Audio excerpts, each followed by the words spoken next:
Hello students, cell the unit of life chapter में हम लोग आ गए थे अपने अगले पार्ट में।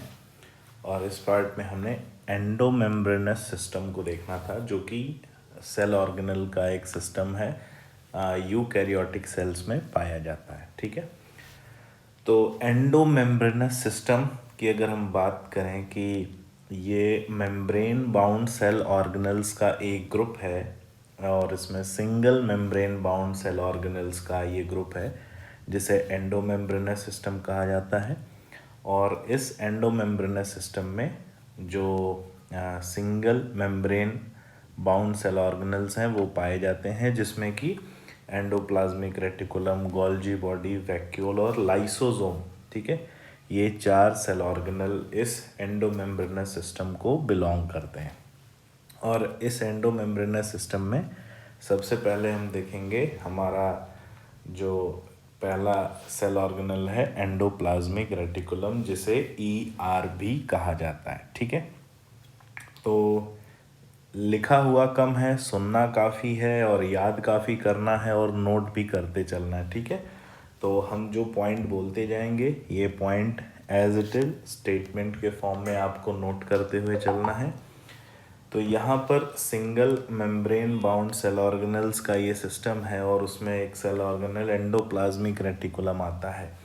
जब हम एंडोप्लाज्मिक रेटिकुलम को देखेंगे तो ये एंडोप्लाज्मिक रेटिकुलम हमें मल्टी लेयर्ड दिखेगा। ठीक है, मल्टी लेयर दिखेगा, इसमें कई मेम्ब्रेन दिखेंगी। लेकिन जब हम देखेंगे कि इनकी सारी मेम्ब्रेन में हाईली फोल्डेड स्ट्रक्चर प्रेजेंट है, और ये हाईली फोल्डेड स्ट्रक्चर की वजह से ये ऐसा स्ट्रक्चर मल्टी लेयर्ड स्ट्रक्चर दिखाई देता है। और ये जो मल्टी लेयर्ड स्ट्रक्चर है, इस स्ट्रक्चर को सिस्टर्ने कहा जाता है। ठीक है, क्या कहा जाता है? सिस्टर्ने। याद रखिएगा, हम इस डायग्राम को देखें तो हमें यहाँ पर ये सिस्टर्ने स्ट्रक्चर जो है वो दिखेगा। तो जब भी हम एंडोप्लाज्मिक रेटिकुलम की बात करेंगे तो जनरली इसके 3 तरह के स्ट्रक्चर पाए जाते हैं। हम देख लेते हैं। पहला स्ट्रक्चर जो पाया जाता है वो है वेसिकुलर। वेसिकुलर स्ट्रक्चर में जो एंडोप्लाज्मिक रेटिकुलम है वो वेसिकल्स के फॉर्म में पाया जाता है। ठीक है, दूसरा स्ट्रक्चर जो पाया जाता है वो है ट्यूबुलर। जब ये वेसिकल्स जो है इनकी लेंथ बढ़ जाती है तब ये क्या बनाते हैं? Tubular endoplasmic reticulum. और ट्यूबुलर एंडोप्लाज्मिक रेटिकुलम हमें मेनली मसल्स में देखने को मिलेगी, जिसका हम डिस्कशन करेंगे। और थर्ड वो पाया जाता है सिस्टर्ने। ठीक है, सिस्टर्ने जो स्ट्रक्चर होता है ये हाईली कॉइल्ड स्ट्रक्चर होता है, लेकिन होता ये सिंगल मेम्ब्रेन बाउंड है। अब अगर इस सिस्टर्ने स्ट्रक्चर में राइबोसोम प्रेजेंट है तो उसे रफ एंडोप्लाज्मिक रेटिकुलम कहा जाएगा, और अगर राइबोसोम प्रेजेंट नहीं है तो उसे स्मूथ एंडोप्लाज्मिक रेटिकुलम कहा जाएगा। तो ये डायग्राम में आप देख सकते हैं स्मूथ एंडोप्लाज्मिक रेटिकुलम, जिसमें राइबोसोम प्रेजेंट नहीं है, ये येलो वाला पार्ट, और फिर रफ एंडोप्लाज्मिक रेटिकुलम जो रेड कलर में पार्ट है, जहाँ पर ये येलो ग्रेन्यूल्स प्रेजेंट हैं। और ग्रेन्यूल्स यहाँ पर कौन से हैं? ग्रेन्यूल्स राइबोसोम है। और राइबोसोम यहाँ पर कौन सा राइबोसोम पाया जाता है? तो 80S टाइप का राइबोसोम यहाँ पर हमें एंडोप्लाज्मिक रेटिकुलम में देखने को मिलता है। अब खास बात आती है कि एंडोप्लाज्मिक रेटिकुलम जो है हॉलो स्ट्रक्चर होता है, तो इसके अंदर का जो पार्ट है जिसे ल्यूमिनल पार्ट बोला जाता है, और इसके बाहर जो साइटोप्लाज्म है उसे एक्स्ट्रा ल्यूमिनल पार्ट कहा जाता है। यानी ये जो हॉलो ट्यूब्स हैं इनके अंदर का part luminal part of endoplasmic reticulum होगा, या ल्यूमिनल पार्ट ऑफ साइटोप्लाज्म होगा, और इसके बाहर का part extra luminal part of cytoplasm होता है। और हमने बताया कि राइबोसोम की प्रेजेंस पर ये 2 तरह का होता है, रफ और स्मूथ एंडोप्लाज्मिक रेटिकुलम। इस एंडोप्लाज्मिक रेटिकुलम की अगर हम बात करें तो जो सिस्टर्ने स्ट्रक्चर है इसकी इनर मेम्ब्रेन जो है, इनर साइड ये आउटर न्यूक्लियर मेम्ब्रेन से अटैच होता है, और बाहर की तरफ ये सेल मेम्ब्रेन से अटैच होता है। ठीक है, तो ये हमें याद रखना है कि इसका आउटर एंड सेल मेम्ब्रेन से अटैच होता है, और इनर एंड इसका आउटर न्यूक्लियर मेम्ब्रेन से अटैच होता है। ये पॉइंट हमें ध्यान में रखना है। और इसके बारे में जो स्ट्रक्चर को लेकर और शेप को लेकर तो यही बात है कि वेसिकुलर, ट्यूबुलर और सिस्टर्नल स्ट्रक्चर तीनों तरह से पाया जाता है। नेक्स्ट आते हैं इसके फंक्शन को लेकर। तो वैसे तो हमें बहुत सारे फंक्शन इसके मिलते हैं और कुछ फंक्शन हम यहाँ पर देखेंगे भी कि हमें क्या क्या इसके मेजर और माइनर फंक्शंस मिलते हैं। जैसे कि रफ एंडोप्लाज्मिक रेटिकुलम जो है, इसमें राइबोसोम प्रेजेंट है और राइबोसोम की प्रेजेंस की वजह से ये एंजाइम जो है प्रोटीन सब्सटेंस सिक्रीट करते हैं। ठीक है, तो जो भी प्रोटीनेशियस सिक्रीशन होता है, प्रोटीन की सिंथेसिस राइबोसोम करता है, और जो भी प्रोटीन सब्सटेंस अगर बॉडी से सिक्रीट होता है तो वो रफ एंडोप्लाज्मिक रेटिकुलम से ही सिक्रीट होता है, क्योंकि रफ एंडोप्लाज्मिक रेटिकुलम का रोल सिक्रीशन में है और उसके साथ राइबोसोम अटैच है जो प्रोटीन सिंथेसाइज कर रहा है। तो यानी यहाँ से प्रोटीनेशियस सिक्रीशन होता है जिसमें कि एंजाइम है, प्रोटीन हार्मोन है, तो वो सब हमें रफ एंडोप्लाज्मिक रेटिकुलम से सिक्रीट होते हुए मिलते हैं। जैसे कि bear ribosome on their surface and rough endoplasmic reticulum is frequently observed in the cell actively involved in protein synthesis and secretion। तो प्रोटीन सिंथेसिस और सिक्रीशन में जो सेल्स इन्वॉल्व होती हैं उनमें rough endoplasmic reticulum actively participate करता है। They are extensive and continuous with the outer membrane of nucleus. ये न्यूक्लियस की आउटर मेम्ब्रेन के साथ एक्सटेंशन में पाई जाती है। जैसा कि मैंने बोला कि एंडोप्लाज्मिक रेटिकुलम का जो आउटर पार्ट है ये सेल मेम्ब्रेन के साथ जुड़ा हुआ रहता है और इनर पार्ट जो है वो आउटर न्यूक्लियर मेम्ब्रेन के साथ जुड़ा हुआ रहता है। तो इससे होते हुए सब्सटेंस बाहर से अंदर और अंदर से बाहर आसानी से आ जा सकते हैं। तो सेलुलर ट्रांसपोर्ट या बोला जाए इंट्रा सेलुलर ट्रांसपोर्ट भी इसकी वजह से काफ़ी फैसिलिटेट होता है। दूसरा आता है स्मूथ एंडोप्लाज्मिक रेटिकुलम, और इसका प्रोटीन से कोई लेना देना नहीं क्योंकि इसमें राइबोसोम प्रेजेंट नहीं है। तो राइबोसोम प्रेजेंट नहीं है तो ये लिपिड की सिंथेसिस और उसका स्टोरेज और उसके ट्रांसपोर्ट में हेल्प करता है। और लिपिड जैसे ही स्टेरॉयडल हार्मोन्स जो सिक्रीट होते हैं वो स्मूथ एंडोप्लाज्मिक रेटिकुलम में सिक्रीट होते हैं। ठीक है, इसके अलावा अगर हम बात करें तो और भी फंक्शंस हैं इसके, नोट कर लीजिए आप पॉइंट बना के कि डिटॉक्सिफिकेशन यानी removal of toxic substances from cell से टॉक्सिक सब्सटेंस को रिमूव करना। डिटॉक्सिफिकेशन भी इसका एक बहुत इम्पॉर्टेंट फंक्शन है।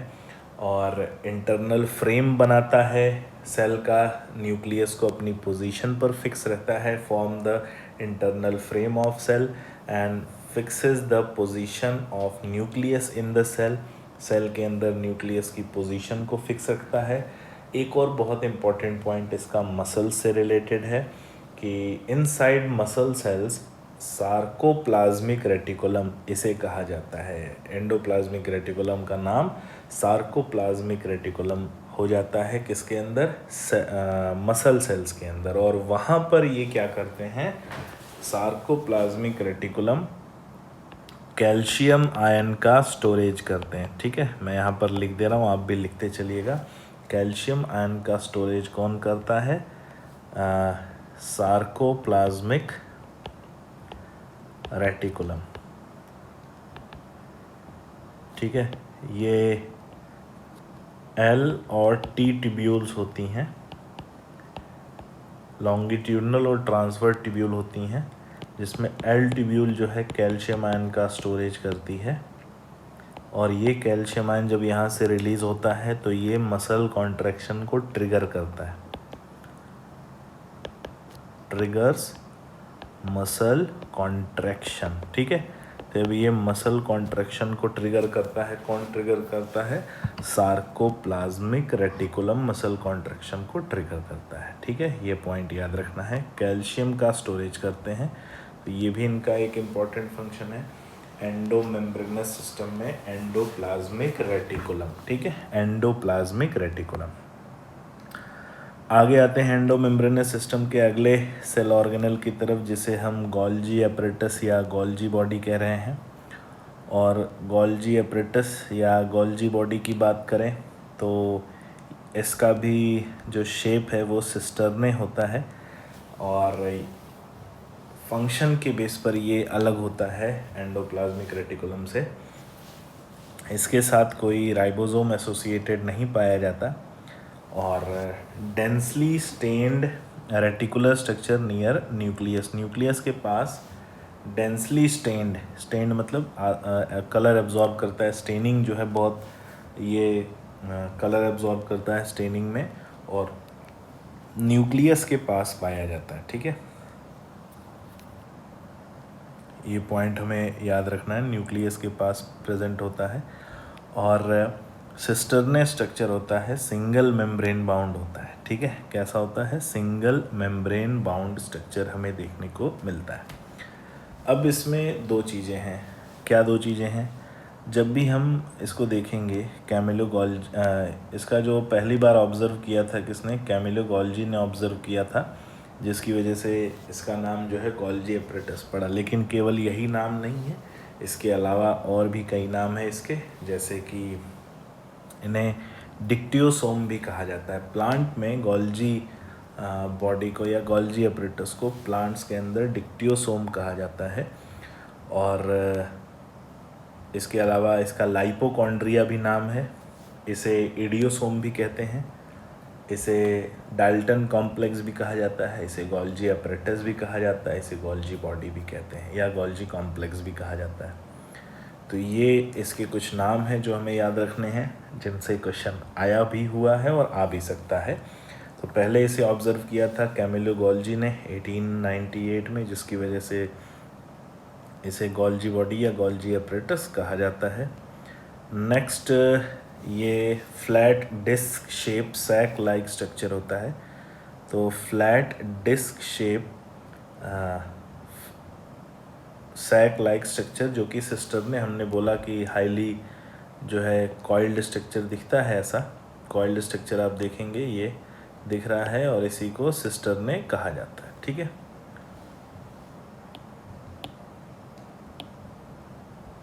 तो साइज़ जो है इसका 0.5 से 1 म्यू एम मिलता है diameter. They are stacked parallel to each other, और इसके जो सिस्टर ने जो फोल्डिंग्स हैं वो एक दूसरे के पैरेलल अरेंज्ड पाई जाती हैं। Cisternae are concentrically arranged with convex cis form face and concave trans form face.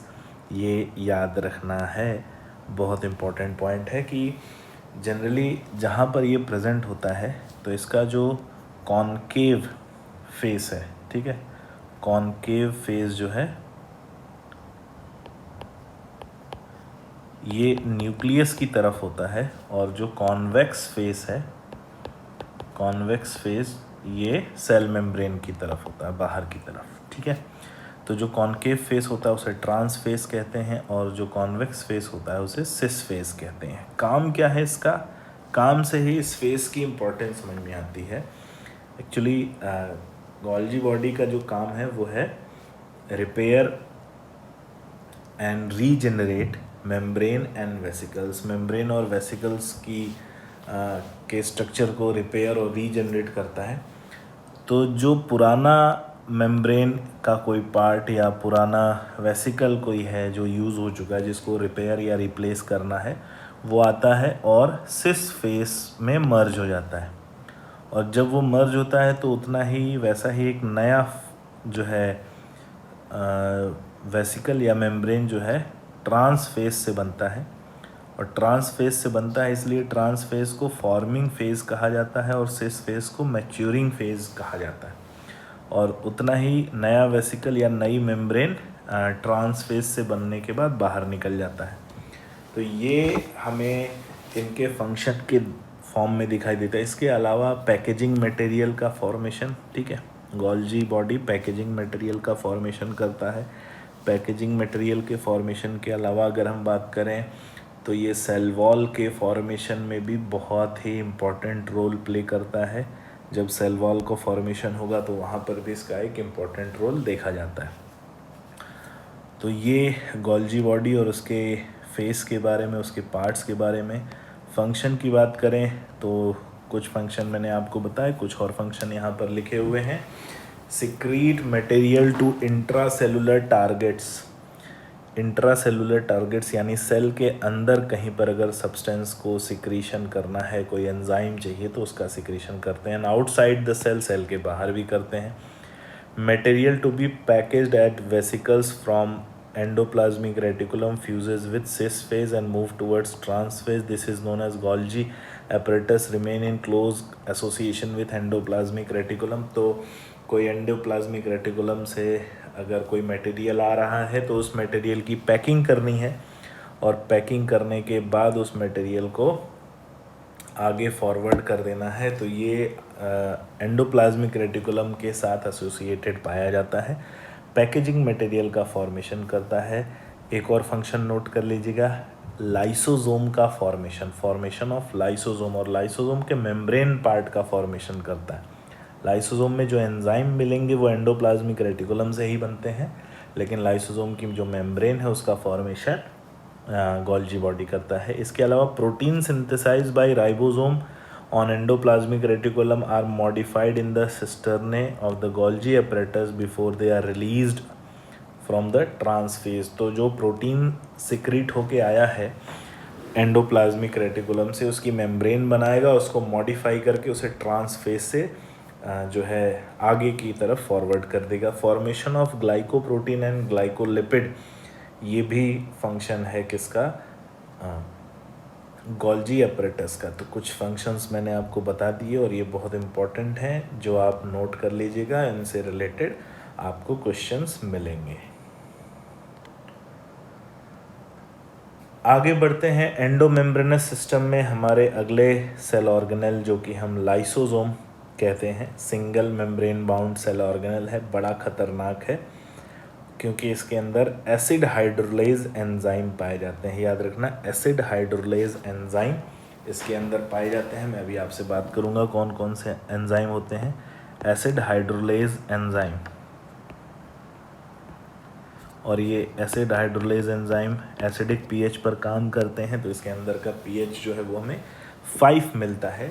Lysosome की जो मेम्ब्रेन है, या बोला जाए लाइसोसोम का फॉर्मेशन तो गोल्जी बॉडी में हुआ है, लेकिन इसके जो एंजाइम है वो एंडोप्लाज्मिक रेटिकुलम से सिक्रीट हुए हैं।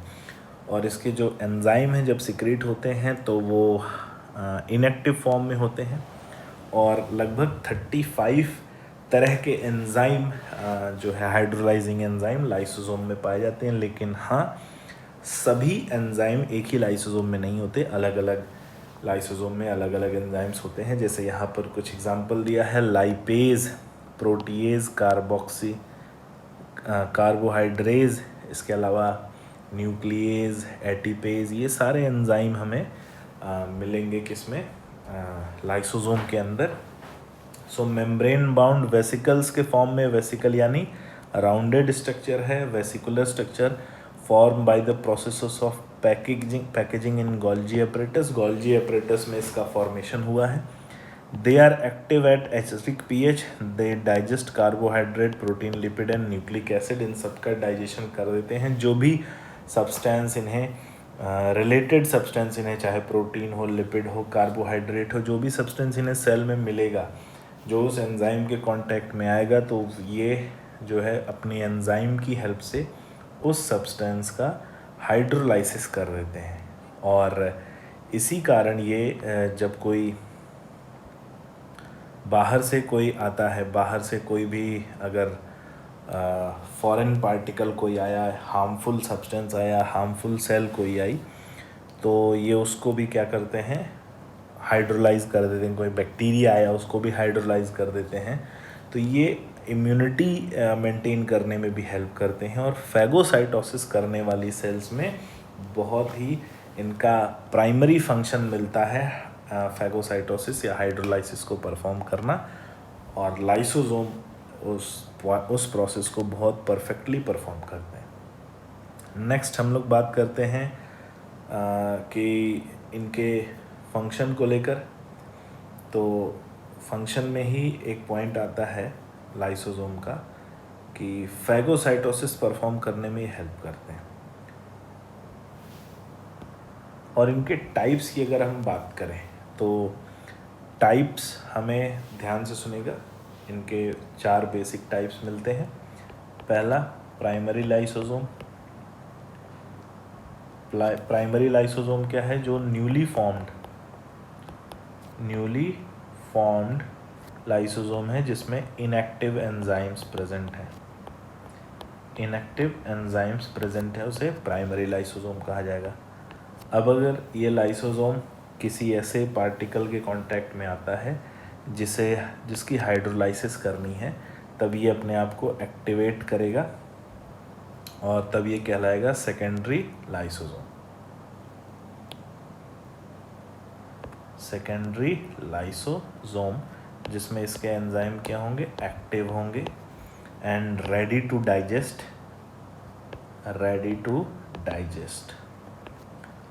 थर्ड जो पॉइंट आता है ये है फैगोसोम। इसका टाइप है फैगोसोम। फैगोसोम क्या है?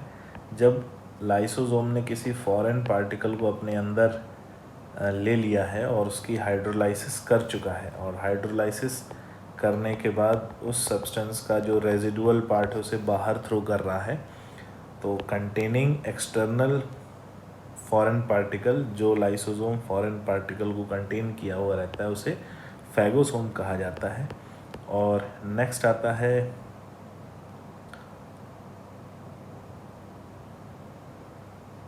ऑटोफेजिक लाइसोसोम।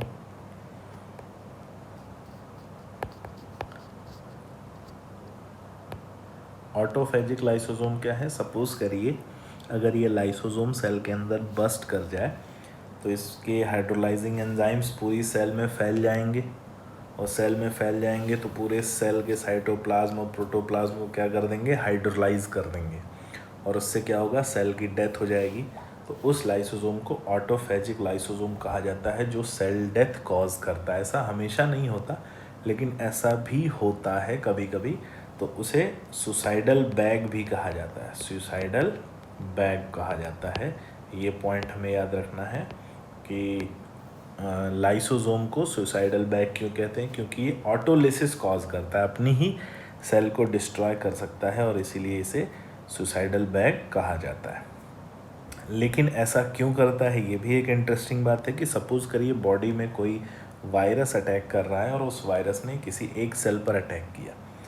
अब अगर एक सेल में वायरस ने अटैक किया, वहाँ से वो जो है थाउजेंड्स ऑफ कॉपीज़ बना के अगली बार थाउजेंड्स ऑफ सेल्स पर अटैक करेगा, और उस एक सेल को अगर डिस्ट्रॉय कर दिया जाए तो हमारी पूरी बॉडी जो है उस वायरस के इन्फेक्शन से बच जाएगी। तो उसके लिए ये ऑटोफेजिक लाइसोसोम काम करता है।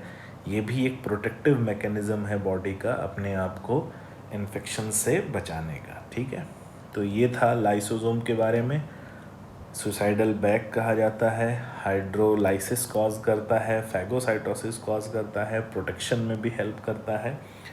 ये सारे फंक्शंस हमें इसके याद रखने हैं, और आगे बढ़ते हैं अपने अगले। तो वैक्यूल एक single membrane bound cell organelle है, और ये सेल ऑर्गेनल मेनली जो है प्लांट सेल में पाया जाता है, और प्लांट सेल में ये मैक्सिमम वॉल्यूम जो है सेल का ऑक्यूपाई करता है, और इसका मेन रोल होता है स्टोरेज ऑफ सब्सटेंस। ठीक है, सब्सटेंस का स्टोरेज करता है।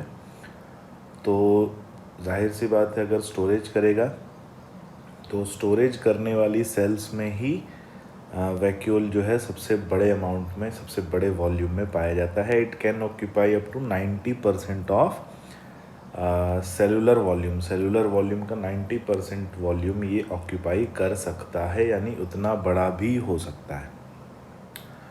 और सिंगल मेम्ब्रेन बाउंड है, और इसकी जो मेम्ब्रेन है उस मेम्ब्रेन को टोनोप्लास्ट कहा जाता है। ठीक है, टोनोप्लास्ट कहा जाता है। और इसके अंदर जो कंटेंट है, वैक्यूल के अंदर का जो कंटेंट होता है, जो ये स्टोर करता है, उस कंटेंट को सेल सैप कहते हैं। ठीक है, सेल सैप। और सिंगल मेम्ब्रेन बाउंड है, मेनली पाया जाता है प्लांट सेल में। सबसे बड़े साइज़ का वैक्यूल हमें प्लांट सेल में ही मिलता है। तो देखते हैं इसके बारे में। In plant tonoplast facilitate the transport of ions and other minerals against concentration gradient into the vacuole. तो टोनोप्लास्ट इसकी मेम्ब्रेन है जो फैसिलिटेट करती है कि सब्सटेंस का जो ट्रांसपोर्ट है वो लो कंसंट्रेशन से हाई कंसंट्रेशन पे जाए, यानी अगेंस्ट द ग्रेडियंट जाए, जिससे ज़्यादा से ज़्यादा स्टोरेज वैक्यूल के अंदर हो पाए। Hence their concentration is higher in vacuole than in cytoplasm. तो जो भी सब्सटेंस साइटोप्लाज्म में रहते हैं और जो सब्सटेंस वैक्यूल में रहते हैं, तो वैक्यूल के अंदर उनका कंसंट्रेशन ज़्यादा पाया जाता है। तो ये हो गई प्लांट सेल के वैक्यूल की बात, ठीक है। अगर हम बात करें एनिमल सेल में, तो एनिमल सेल में या तो वैक्यूल एब्सेंट होता है या तो रेयरली प्रेजेंट होता है, और वो भी परमानेंट स्ट्रक्चर नहीं होता, ठीक है। रेयरली प्रेजेंट होता है और परमानेंट स्ट्रक्चर नहीं होता, और बहुत छोटे साइज़ का पाया जाता है। तो अगर हम बात करें एनिमल सेल में पाए जाने वाले वैक्यूल की, तो दो तरह का वैक्यूल हमें दिखता है। एक कॉन्ट्रैक्टाइल वैक्यूल और दूसरा हमें मिलता है फूड वैक्यूल, ठीक है। तो कॉन्ट्रैक्टाइल वैक्यूल की अगर हम बात करें, तो कॉन्ट्रैक्टाइल वैक्यूल पाया जाता है किसमें? फ्रेश वाटर प्रोटोजोआ में, ठीक है। किसमें पाया जाता है? फ्रेश वाटर प्रोटोजोआ में। और क्यों पाया जाता है? तो ऑस्मो रेगुलेशन के लिए पाया जाता है। ऑस्मो रेगुलेशन, ठीक है। ये क्या करता है कॉन्ट्रैक्टाइल वैक्यूल? जो फ्रेश वाटर प्रोटोजोआ के सेल के अंदर एक्स्ट्रा अमाउंट ऑफ वाटर है, उस वाटर को कलेक्ट करके सेल के बाहर थ्रो करता है। So that function is known as osmoregulation, and osmoregulation is defined as maintenance of water balance in body. Body के अंदर वाटर बैलेंस को मेंटेन करना ऑस्मो रेगुलेशन कहलाता है, जो हमें कॉन्ट्रैक्टाइल वैक्यूल की वजह से देखने को मिलता है किसमें? फ्रेश वाटर प्रोटोजोआ में। अच्छा, इसे कॉन्ट्रैक्टाइल वैक्यूल क्यों कहा जाता है? क्योंकि इसका जो साइज़ है वो लगातार वेरी करता रहता है। जब ये वाटर कलेक्ट करना स्टार्ट करता है तब इसका साइज़ सबसे छोटा होता है। फिर जब वाटर कलेक्ट कर लेता है और मेम्ब्रेन, सेल मेम्ब्रेन तक पहुंचता है, तब इसका साइज़ मैक्सिमम हो चुका होता है, और फिर ये सेल मेम्ब्रेन के साथ मर्ज करके जो वाटर है, एक्स्ट्रा अमाउंट ऑफ वाटर है, उस एक्स्ट्रा अमाउंट ऑफ वाटर को सेल के बाहर थ्रो कर देता है। और ऐसे ये ऑस्मो रेगुलेशन या वाटर बैलेंस को मेंटेन करता है, ठीक है। तो इससे रिलेटेड एक और पॉइंट आता है कॉन्ट्रैक्टाइल वैक्यूल। तो जो ये ऑस्मो रेगुलेशन परफॉर्म कर रहा है, तो ये एक्स्ट्रा अमाउंट ऑफ वाटर है जो सेल के अंदर है, और इसे एक्सक्रीशन भी कह सकते हैं। So in amoeba contractile vacuole helps for excretion, जिसे हम ऑस्मो रेगुलेशन के फॉर्म में रिप्रेजेंट कर रहे हैं। तो एक्सक्रीशन भी बोल सकते हैं, ऑस्मो रेगुलेशन भी बोल सकते हैं, लेकिन मैंने ये ज़ोर दे के बोला कि ये फ्रेश वाटर प्रोटोजोआ में पाया जाएगा, मरीन वाटर और पैरासिटिक प्रोटोजोआ में नहीं मिलेगा, ठीक है। तो एनिमल सेल में तो पाया जाता है, लेकिन वो एनिमल सेल में भी किस में? फ्रेश वाटर प्रोटोजोआ में। किस में नहीं मिलेगा? आप देख सकते हैं पैरामीशियम, जो कि एक फ्रेश वाटर प्रोटोजोआ है, और अमीबा, ये भी एक फ्रेश वाटर प्रोटोजोआ है, जहाँ पर हमें कॉन्ट्रैक्टाइल वैक्यूल मिल रहा है। ये जनरल अमीबा है, अमीबा प्रोटियस, और अमीबा प्रोटियस फ्रेश वाटर में पाया जाता है। एक क्वेश्चन ये भी आता है कि व्हाट विल हैपन अगर हम फ्रेश वाटर प्रोटोजोआ को मरीन वाटर में डाल दें, ठीक है। तो जनरली क्या होता है, जब फ्रेश वाटर में ये प्रोटोजोआ रहता है तो अंदर का कॉन्सेंट्रेशन ज़्यादा होता है, बाहर का कॉन्सेंट्रेशन कम होता है। तो वाटर एंड ऑस्मोसिस से कंटिन्यूसली अंदर आ रहा होता है, और अगर कॉन्ट्रैक्टाइल वैक्यूल उस वाटर को बैलेंस ना करे तो वाटर की फिलिंग की वजह से वो सेल स्वेल कर जाएगी और बस्ट कर जाएगी, जिससे वो प्रोटोजोआ सर्वाइव नहीं कर पाएगा, ठीक है। तो अगर उस प्रोटोजोआ को, फ्रेश वाटर प्रोटोजोआ को हम मरीन वाटर में डाल दें तो क्या होगा? तो कॉन्ट्रैक्टाइल वैक्यूल की ज़रूरत है नहीं, क्योंकि ऑलरेडी बाहर का कॉन्सेंट्रेशन हाई है, तो वाटर लॉस होने लगेगा अपने आप। तो उस समय क्या होगा? कॉन्ट्रैक्टाइल वैक्यूल का साइज़ कम हो जाएगा और एक समय बाद वो डिसअपीयर हो जाएगा।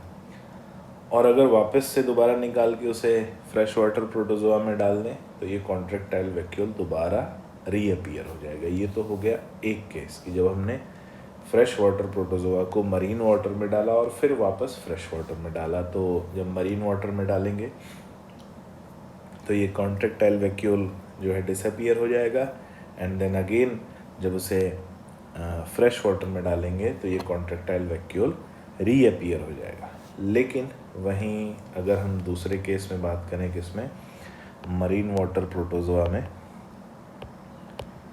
मरीन वाटर प्रोटोजोआ, तो मरीन वाटर प्रोटोजोआ में जब वो मरीन वाटर में है तो उसके अंदर कॉन्ट्रैक्टाइल वैक्यूल नहीं है, और जब उसे फ्रेश वाटर में डालेंगे तो जेनेटिकली इसमें कॉन्ट्रैक्टाइल वैक्यूल नहीं है, तो फ्रेश वाटर में डालने पर इसमें कॉन्ट्रैक्टाइल वैक्यूल नहीं बनेगा और ये सेल क्या होगी, बस्ट कर जाएगी, इट विल नॉट सर्वाइव। ठीक है, तो फ्रेश वाटर के केस में अलग रहता है और मरीन वाटर के केस में अलग रहता है contractile vacuole involve in osmoregulation and excretion. इसके अलावा जब ये फूड कैप्चर करते हैं, हमने पढ़ा है सूडोपोडिया का फॉर्मेशन करते हैं, और सूडोपोडिया का फॉर्मेशन करके जब फूड कैप्चर करते हैं तो उस फूड के चारों तरफ भी एक मेम्ब्रेन बन जाती है, और उस मेम्ब्रेन कंटेनिंग स्ट्रक्चर को फूड वैक्यूल कहा जाता है। ये भी हमें प्रोटिस्टा यानी यूनिसेलुलर यूकैरियोटिक ऑर्गेनिजम्स में देखने को मिलता है। और ये फूड वैक्यूल कैसे बनता है, बाय फॉर्मिंग और एनगल्फिंग ऑफ फूड पार्टिकल। जब ये फूड पार्टिकल को कैप्चर करते हैं, एनगल्फ करते हैं, तो इनके साइटोप्लाज्म में वो food particle membrane bound structure बना लेता है, जिसे फूड वैक्यूल कहा जाता है। तो ये दूसरे टाइप का वैक्यूल है जो एनिमल सेल में पाया जाता है। उम्मीद है ये पॉइंट आपको क्लियर हुआ होगा। आगे बढ़ते हैं एंडोमेम्ब्रेनस सिस्टम से आगे माइटोकॉन्ड्रिया। और माइटोकॉन्ड्रिया की बात करें तो ये एक double membrane bound cell organelle है, जिसमें एक आउटर मेम्ब्रेन और एक इनर मेम्ब्रेन प्रेजेंट होती है। आउटर मेम्ब्रेन लूजली अरेंज होती है और इनर मेम्ब्रेन बहुत टाइटली प्रेजेंट होती है, और दोनों मेम्ब्रेन को लेकर बहुत सारा डिफरेंस भी है एक दूसरे से। तो डिफरेंस की बात करें तो सबसे पहले इसके जनरल कैरेक्टर देख लेते हैं। तो they are clearly visible only when stain. जब इनको स्टेन करते हैं केवल तभी ये क्लियरली विजिबल होते हैं, जाहिर सी बात है। Their number, shape and size vary per cell and depending upon the physiological activity. ये भी एक बात है। It is a sausage shape और सिलेंड्रिकल हैविंग डायमीटर ऑफ 0.2 से 1 mu m, average 0.5 mu m and length of about 1 से 4.1 म्यूएम इसका लेंथ पाया जाता है। और ये डबल मेम्ब्रेन बाउंड स्ट्रक्चर है, और दोनों मेम्ब्रेन, आउटर और इनर मेम्ब्रेन के बीच में जो स्पेस है, जिसे पेरी मेम्ब्रेनस स्पेस,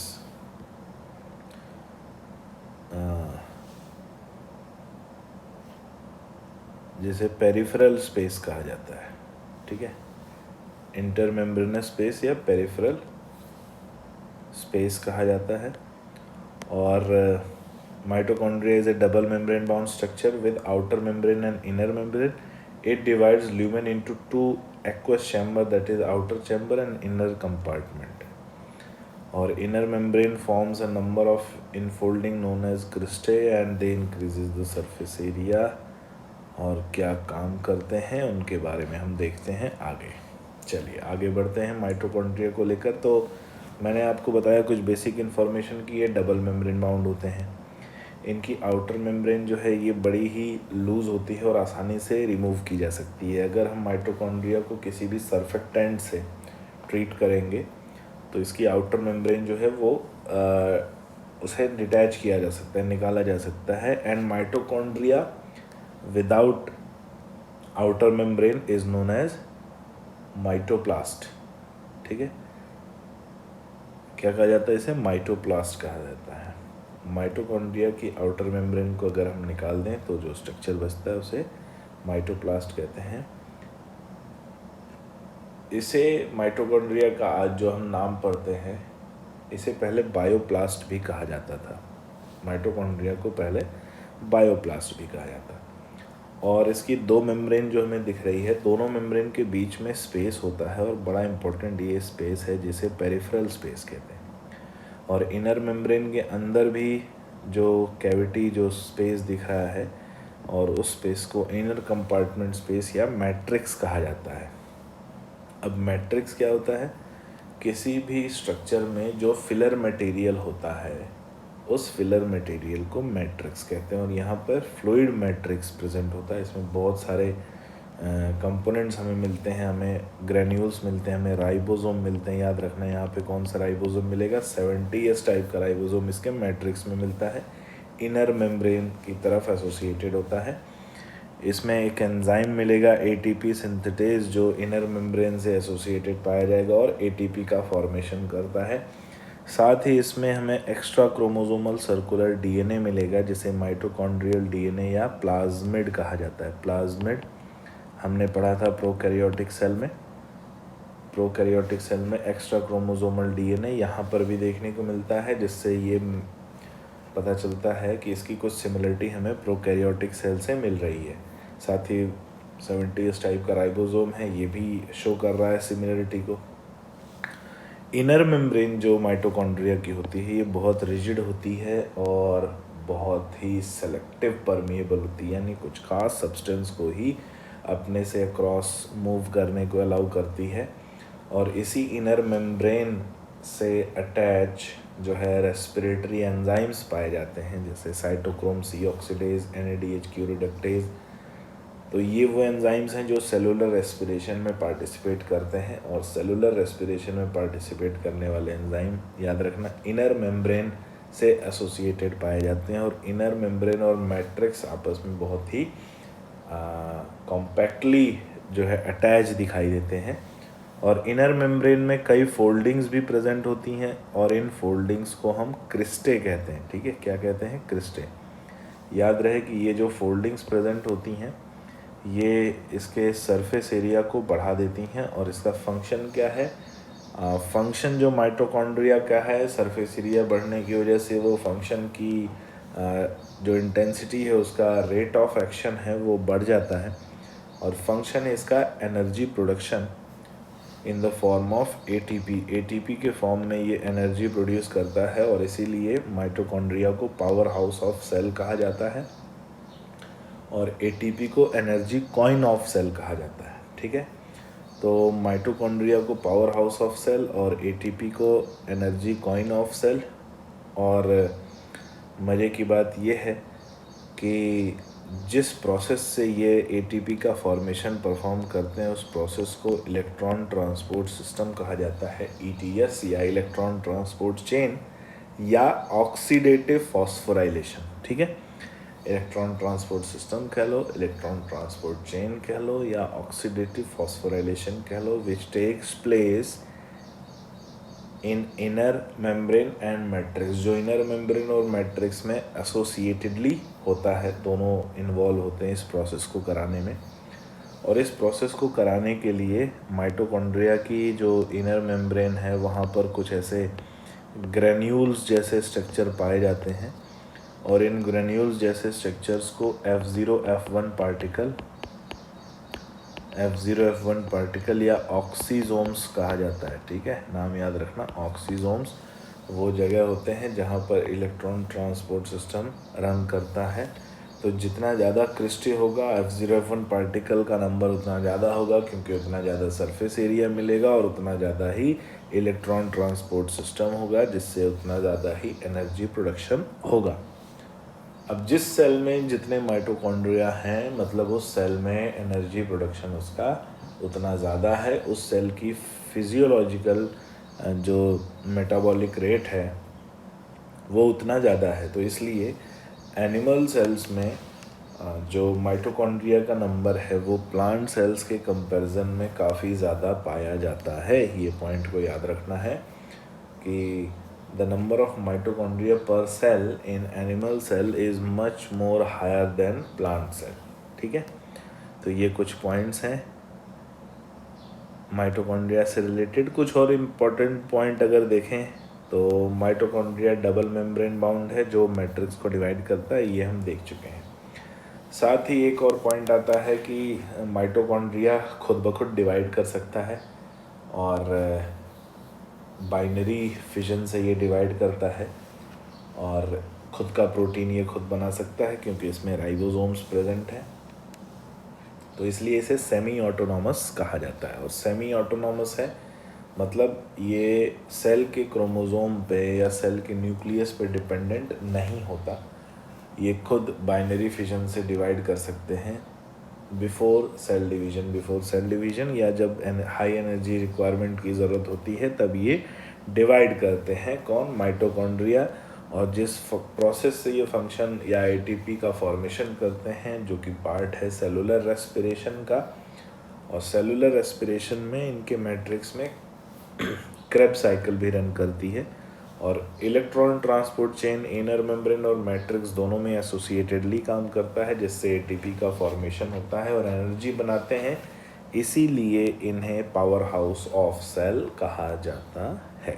ठीक है, तो उम्मीद है माइटोकॉन्ड्रिया के इतने पार्ट आपको समझ में आए होंगे। आगे क्या लिखा है? The two membrane have their own specific enzyme associated with mitochondrial function. तो आउटर मेम्ब्रेन से भी कुछ एंजाइम एसोसिएटेड पाए जाते हैं, वो अलग होते हैं, और इनर मेम्ब्रेन के अलग एंजाइम होते हैं। Matrix possesses a circular DNA जिसे हम प्लाज्मिड कह रहे हैं, अ फ्यू आरएनए मॉलिक्यूल, और राइबोसोम कौन सा? इंपॉर्टेंट अंडरलाइन कर लेना, 70s टाइप का ribosome, and component for protein synthesis. और माइटोकॉन्ड्रिया डिवाइड करता है बाय फिजन से डिवाइड करता है। फंक्शन क्या है? It is the site of aerobic respiration. हाँ, ये पॉइंट था, रेस्पिरेशन में भी किस पॉइंट में ये किस रेस्पिरेशन में पार्टिसिपेट करता है? तो एरोबिक रेस्पिरेशन में पार्टिसिपेट करता है।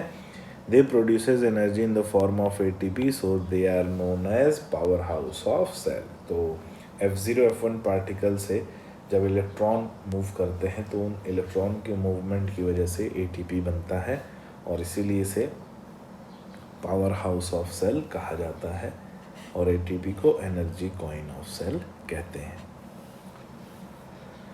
तो नेक्स्ट आते हैं प्लास्टिड।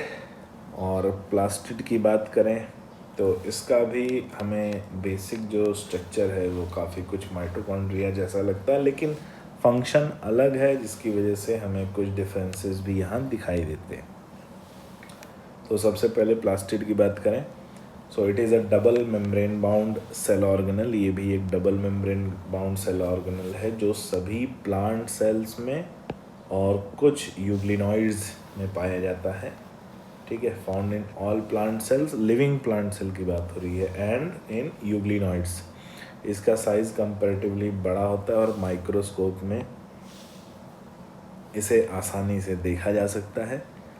इसमें कुछ पिगमेंट भी पाए जाते हैं और फंक्शन भी इसके कई तरह के मिलते हैं। कई जगहों पर हमें इसका फंक्शन स्टोरेज के फॉर्म में मिलता है और कई जगहों पर इसका फंक्शन हमें फोटोसिंथेसिस मिलता है। तो सबसे पहली बात कि प्लास्टिड पढ़ने से पहले ये समझ लें कि प्लास्टिड बनता कहाँ से है। तो प्लास्टिड की ओरिजिन होती है प्रोप्लास्टिड या प्रोटोप्लास्टिड से। ठीक है, प्लास्टिड की ओरिजिन कहाँ से होती है? प्रोप्लास्टिड या प्रोटोप्लास्टिड से। प्रोटोप्लास्टिड वो स्ट्रक्चर है जो प्लास्टिड को बनाता है और प्लास्टिड जो बनते हैं वो बेसिकली 3 टाइप के बनते हैं। एक ल्यूकोप्लास्ट, 2 क्लोरोप्लास्ट और 3 क्रोमोप्लास्ट। तो 3 तरह के प्लास्टिड बेसिकली पाए जाते हैं। जो पिगमेंटेड प्लास्टिड है वो बनाने के लिए जो सबसे पहले स्ट्रक्चर बनता है इटायोप्लास्ट। इटायोप्लास्ट से क्लोरोप्लास्ट भी बन सकता है और डायरेक्टली भी क्लोरोप्लास्ट बन सकता है। कहाँ से? प्रोटोप्लास्टिड से। ये पॉइंट को याद रखना है। और क्लोरोप्लास्ट से ही बनता है आगे चल के जो तीसरा इसका टाइप है क्रोमोप्लास्ट। तो बेसिकली प्रोटोप्लास्टिड से 2 ही बनते हैं, क्लोरोप्लास्ट और ल्यूकोप्लास्ट। क्लोरोप्लास्ट से आगे चल के क्रोमोप्लास्ट बन सकता है। तीनों जो हमारे प्लास्टिड है, ल्यूकोप्लास्ट, क्लोरोप्लास्ट और क्रोमोप्लास्ट, इनके अगर हम समझने की कोशिश करें तो सबसे पहले ल्यूकोप्लास्ट की बात करेंगे। ल्यूकोप्लास्ट एक कलरलेस प्लास्टिड है और कलरलेस प्लास्टिड है तो इसका काम फोटोसिंथेसिस में नहीं होता और ये स्टोरेज परफॉर्म करता है, ठीक है, स्टोरेज परफॉर्म करता है। और किस तरह के सब्सटेंस का स्टोरेज करना है उसकी वजह से ये ल्यूकोप्लास्ट जो है डिराइव हो जाता है 3 टाइप्स में, यानी ल्यूकोप्लास्ट 3 टाइप्स के पाए जाते हैं depending upon what type of substance they are going to store और what type of substance they are storing. तो अगर ये स्टार्च का स्टोरेज कर रहा है तो ये किस में बदल जाएंगे, अमाइलोप्लास्ट में। अगर ये लिपिड या ऑयल का स्टोरेज कर रहे हैं या फैट का स्टोरेज कर रहे हैं तो ये किस में बदल जाएंगे, इलायोप्लास्ट में, जिसे लिपिडोप्लास्ट भी कहा जाता है।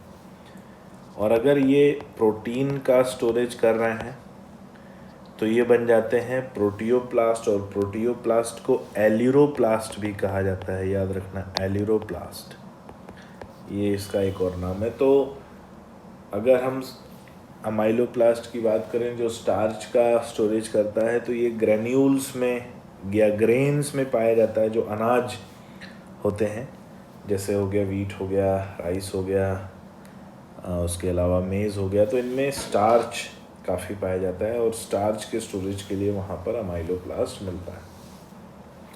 अगर हम ऑयल सीड्स की बात करें जिनमें ऑयल का स्टोरेज होता है, जिनसे हमें ऑयल मिलता है, तो उनमें लिपिडोप्लास्ट ज़्यादा मिलता है, लिपिडोप्लास्ट पाया जाता है, या इसे इलायोप्लास्ट भी कहते हैं। और अगर हम पल्सेस की बात करें जिनमें प्रोटीन ज़्यादा होता है क्योंकि वो प्रोटीन का स्टोरेज करते हैं, तो उनमें हमें मिलता है प्रोटियोप्लास्ट, जिसे एल्यूरोप्लास्ट कहा जाता है। तो ये प्लास्टिड का एक बेसिक इन्फॉर्मेशन। दूसरा आता है क्लोरोप्लास्ट। अभी हम इसके बारे में एक ओवरव्यू देख लें। फोटोसिंथेटिक प्लास्टिड है जिसमें ग्रीन कलर का फोटोसिंथेटिक पिगमेंट क्लोरोफिल पाया जाता है।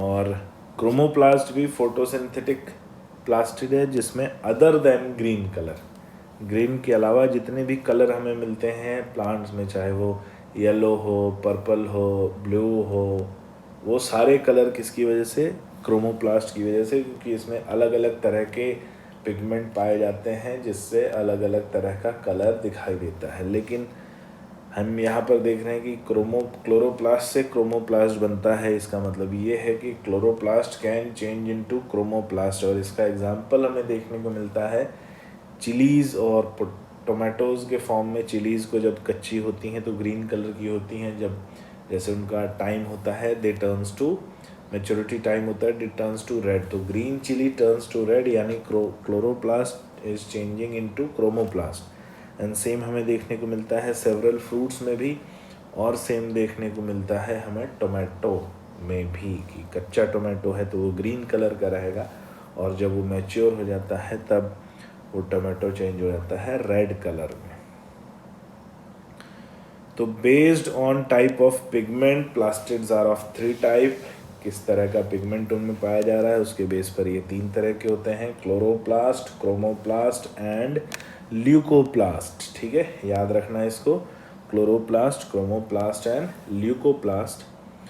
और हमने बताया था कि ल्यूकोप्लास्ट स्टोरेज करता है। सबसे पहले क्लोरोप्लास्ट की बात कर लेते हैं। Chloroplast contain chlorophyll and carotenoid pigment, they trap energy for photosynthesis. ठीक है, तो इनमें जो फोटोसिंथेटिक पिगमेंट पाया जाता है क्लोरोफिल, और वही लाइट एनर्जी को ट्रैप करता है, और वो ट्रैप हुई लाइट एनर्जी इलेक्ट्रॉन के एक्साइटेशन में यूज़ होती है, जिससे आगे ये फोटोसिंथेसिस का प्रोसेस रन करता है। और ये लेकिन एक पर्टिकुलर रेंज की लाइट को ही एब्जॉर्ब कर पाते हैं, और जिनको ये एब्जॉर्ब नहीं कर पाते उनके लिए कुछ अलग पिगमेंट हमें क्रोमोप्लास्ट में दिखते हैं।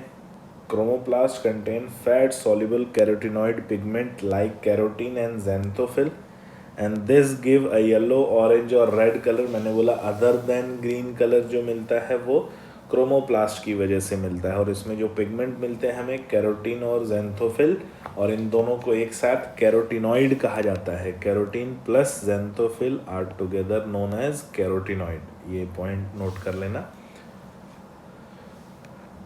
तो जिस लाइट को क्लोरोप्लास्ट एब्जॉर्ब नहीं कर पाता, उस वेवलेंथ की लाइट को क्रोमोप्लास्ट एब्जॉर्ब करता है और एब्जॉर्ब करने के बाद उस एनर्जी को क्लोरोप्लास्ट को ट्रांसफ़र करता है। और मेन पिगमेंट जो है वो इन सब में क्लोरोफिल है, और क्लोरोफिल के बिना ये फोटोसिंथेसिस का प्रोसेस परफॉर्म नहीं हो पाता। थर्ड आते हैं ल्यूकोप्लास्ट पे। तो they are colourless plastid of various shape and sizes with stored nutrient. Photosynthesis में इनका कोई काम नहीं, इसलिए ये कलरलेस होते हैं और न्यूट्रिएंट को स्टोर करते हैं। 3 टाइप के होते हैं, हमने अभी पढ़ा। अमाइलोप्लास्ट जो कि स्टार्च का स्टोरेज करते हैं, पोटैटो में मिलता है, व्हीट में मिलता है, राइस में मिलता है। इलायोप्लास्ट जो ऑयल और फैट का स्टोरेज करते हैं, तो ऑयल सीड्स, मस्टर्ड हो गया, ग्राउंडनट हो गया, इनमें हमें इलायोप्लास्ट मिलते हैं। एल्यूरोप्लास्ट जो प्रोटीन का स्टोरेज करते हैं, तो जितनी भी पल्सेज आती हैं उनमें हमें एल्यूरोप्लास्ट मिलता है, जिसे प्रोटियोप्लास्ट भी कहा जाता है। तो इस वीडियो में इतना ही। नेक्स्ट वीडियो में हम स्टार्ट करेंगे और अपना अगला सेल ऑर्गेनल जो है वो प्लास्टिड को हम स्टडी करेंगे, और प्लास्टिड में हम क्लोरोप्लास्ट को सबसे पहले लेकर चलेंगे। ठीक है बच्चों, तो मिलते हैं। बहुत इम्पॉर्टेंट हमारा अगला वीडियो होने वाला है, जिसमें हम क्लोरोप्लास्ट का डिटेल डिस्क्रिप्शन देखेंगे, और ये डिटेल डिस्क्रिप्शन बहुत ज़रूरी है फोटोसिंथेसिस का बेसिक कॉन्सेप्ट बनाने के लिए, जो मुझे उम्मीद है कि आप नेक्स्ट वीडियो में इसको आसानी से समझ जाएंगे। ठीक है, तो बच्चों मिलते